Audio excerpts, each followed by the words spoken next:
မဲ့မင်္ဂလာပါကဲဒီနေ့တော့ကျွန်တော်မင်္ဂလာဖိတ်စာလေးလာပြမှာဖြစ်ပါတယ်မင်္ဂလာဖိတ်စာက30တန်လေးပေါ့နော်ဒါမျိုးလေးပါနော်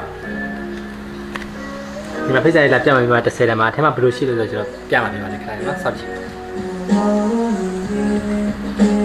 ဒါလေးပြလေးနေပါနော်လေးပြလေးနေပါလေးပြလေးထုတ်လိုက်မယ်อันนี้ခွန်လေးပါဒါတော့သူ့ရဲ့ပြင်ပိုင်းနော်ဒီလိုလေးရှိတယ်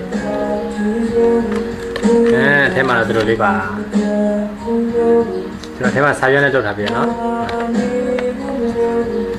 တချို့ကျတော့ဒီအသားမှာပဲမိတူကူးတယ်နော်ဒီအသားမှာပဲသူစာဆွဲလိုက်တယ်လေဒါဆိုရင်ဒီစာရွက်ကတ်ဆံမလို့ကျွန်တော်တော့စာရွက်ကတ်ပါတယ်နော်စာရွက်ကတ်ပါတယ်အဲ့ဒါမှအထဲမှာအသားလေးနဲ့ဆိုတော့လာမှာနော်ဒီစာရွက်ဒီစာရွက်ထူပြီးမှပင်ထုတ်လိုက်လို့ရှိရင်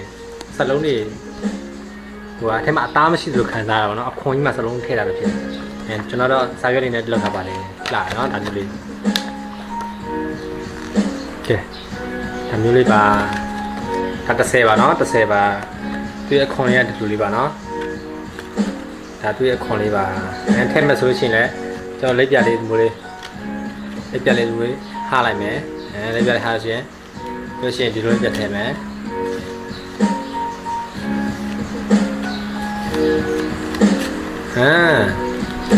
โอเคပါဒါမျိုးလေးပါနော်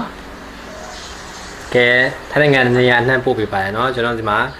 ဖိတ်စာတွေကူးလို့ရတယ်တက်ဖို့တွေကူးလို့ရတယ်နော်ဒါမျိုးစိတ်ဝင်စားလို့ကျွန်တော်ဒီမှာလာရဆက်တွေ့မြင်မြင်လို့ရပါတယ်စာဖိတ်စာတွေကတော့ပုံစံမျိုးမျိုးရှိရနော်ဒါတော့30တန်ပါနော်ဒါကျွန်တော်30ယူပါတယ်နော်